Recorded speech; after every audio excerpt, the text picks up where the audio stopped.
Well, Goldman Sachs topping first quarter expectations boosted by record equity trading revenue up 27% from a year earlier. Joining us now, David Ellison, Hennessy Funds portfolio manager. David, great to speak with you this morning. Talk to me about that trading revenue beat in equities, the best results we've seen since 2008. How did Goldman win to that degree?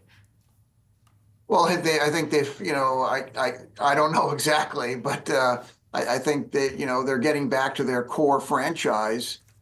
They drifted off there for a while trying to get into consumer finance.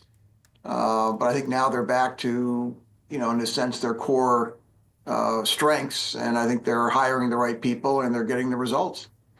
So with that in mind, as you think about what they're kind of classifying right now and what they're looking towards in this environment to really kind of pull the levers of their business that would best suit navigating what some of the other bank CEOs have talked about in foreseeable or considerable turbulence were the words that Jamie Dimon used when they reported earnings. How is Goldman positioned differently to navigate if they don't lean into such a heavy consumer product focus and instead rest on some of their laurels, such as trading, such as wealth management even, and how can that continue to kind of buoy the ship in this near term?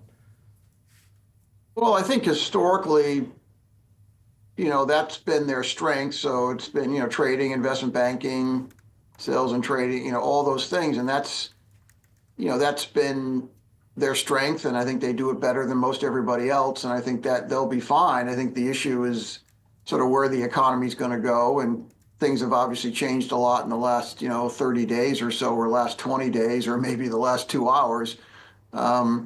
But I think these are the types of companies, Goldman is a good example of a company that will adapt.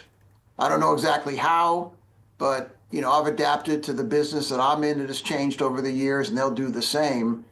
And I think that, recessions are not bad for them. Recoveries aren't bad for them if they manage it right. So I think you get back to sort of what do you want to buy in this environment? Yeah. You buy well-run companies and let them figure it out and let them do the hard work to get to the other side. And just some context for our audience, we've been reporting on how a growth area for Goldman moving forward is their wealth management business. Executives have been pointing to that as a growth area over the past several quarters. I do want to point out, though, something that David Solomon, Goldman Sachs CEO, said here, saying that we are entering the second quarter with a markedly different operating environment than earlier this year. That came in the statement this morning. What do you make of him avoiding the big T word there and instead talking about this as just a markedly different environment? Well, I guess it's, it may be, the politically correct thing to do, but I think it's, it's more than tariffs. It's, it's what's going to happen to the labor pool in the United States, what's going to happen to the M&A activity that he's going to see or be allowed to do, let's say in the banking industry or all the other industries that are sort of being deregulated. So there's a lot of other things happening and that are unrelated to tariffs. Tariffs seems to be the thing that everybody's talking about now.